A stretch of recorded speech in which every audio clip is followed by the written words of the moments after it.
Le problème de l'intérêt du pétrole du Moyen-Orient, ce n'est pas tellement le court terme. À court terme, il y a assez de capacité. Quand je dis court terme, dans les 3-5 prochaines années, il y a assez de pétrole dans le reste du monde pour pouvoir satisfaire tranquillement les besoins de l'économie mondiale. Mais au-delà de 10 ans, et ce n'est rien 10 ans dans le monde de la stratégie, dans le monde de l'énergie aussi, ce n'est rien 10 ans. 10 ans, c'est vraiment rien. C'est le temps de découvrir et de développer un gisement pétrolier, en gros, ou gazier. Eh bien, dans le monde de l'énergie, on sait que dans 10 ans, eh bien, les capacités de production hors de l'OPEP seront utilisées au maximum, que certaines d'entre elles commenceront à décliner et que pour satisfaire les besoins de l'humanité, il faudra mobiliser sur une plus grande échelle encore le Moyen-Orient. Alors on imagine aujourd'hui les modèles qui tournent, les meilleurs, ceux du département d'État de l'énergie, ceux de l'Agence internationale de l'énergie, eh bien, prédisent qu'il faudra que les pays du Moyen-Orient doublent leur production dans les 15 prochaines années. The Middle Eastern oil fields could become the last supply of oil for an ever-increasing demand. Today they represent half of the world's oil wealth. But if their reserves are one day exhausted, what will happen then? As one Saudi put it, "My father was a camel driver. I drive a car. My son flies his jet, but my grandson, he will ride a camel." This statement echoes the experts' musings as they ask when the world's oil production will begin its decline. This question, whose answer is crucial for the future of society, is directly linked to the geology of the oil fields and to how they are exploited. Production grows, often driven by the big fields which are found early, and of course it takes time to develop all the fields and drill all the little wells and establish the platforms and everything, and production grows and it grows and it grows, and then it levels off a little bit, and then at a certain point the production begins to decline because the pressure falls in the reservoir.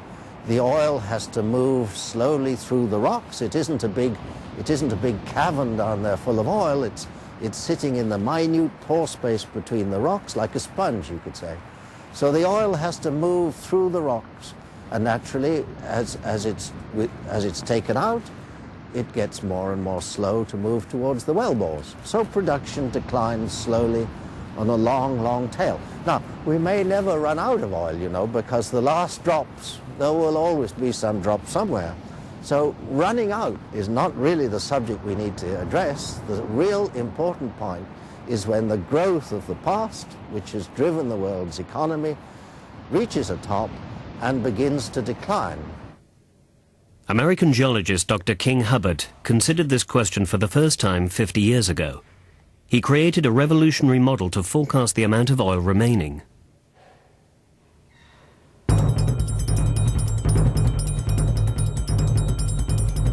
It turns out that in 1956, when the United States was almost double the oil producer of anyone else in the world, and we'd held that position for the better part of the entire 20th century, the senior scientist at Shell Oil Company, a guy named Dr. M. King Hubbert, of the now famous Hubbert curve, at a technical conference predicted that sometime in the early 1970s the United States was going to peak as an oil province.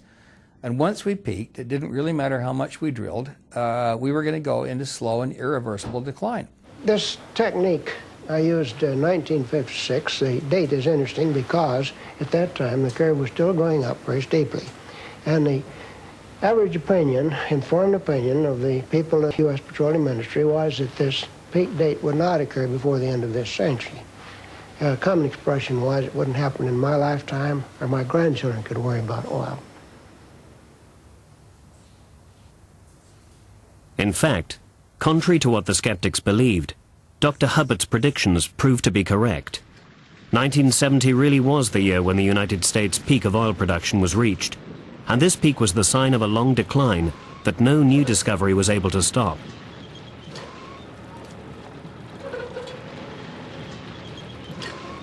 Real critical point of this is that the peak of production comes when half the total has been produced.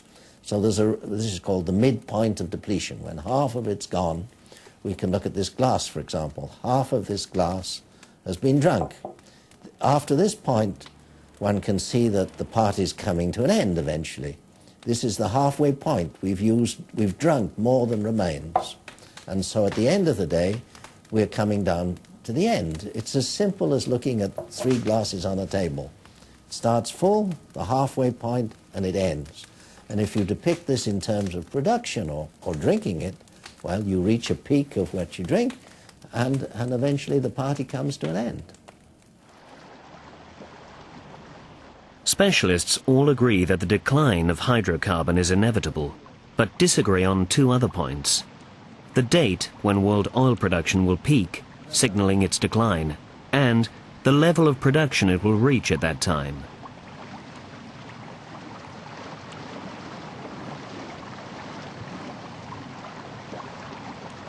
Aujourd'hui, il y a en gros 2 écoles opposées.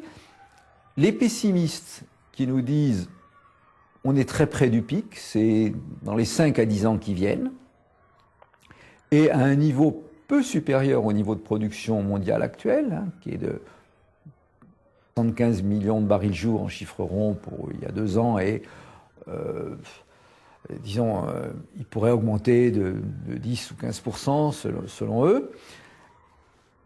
Et puis les optimistes, je vais prendre les plus optimistes, par exemple l'Agence internationale de l'énergie, qui nous dit non, c'est après 2030-2040, et à un niveau très supérieur au niveau actuel, disons, on va continuer à monter sans problème jusqu'à 120 millions de barils jour. Alors, il est difficile de dire qui a tort, qui a raison, mais je crois personnellement que les pessimistes sont plus près de la vérité que la vision officielle d'une production qui pourrait encore augmenter de plus de 50% par rapport à la production actuelle. Je crois que c'est impossible et que le pic, le plus probablement, ça sera d'ailleurs plutôt un plateau qu'un pic, c'est dans une vingtaine d'années, c'est-à-dire demain à l'échelle de l'histoire économique. As we face this prediction, will our way of life be shattered? Or, if we are prepared, will we see a new revolution, like those of industrialization, or of our ancient forefathers?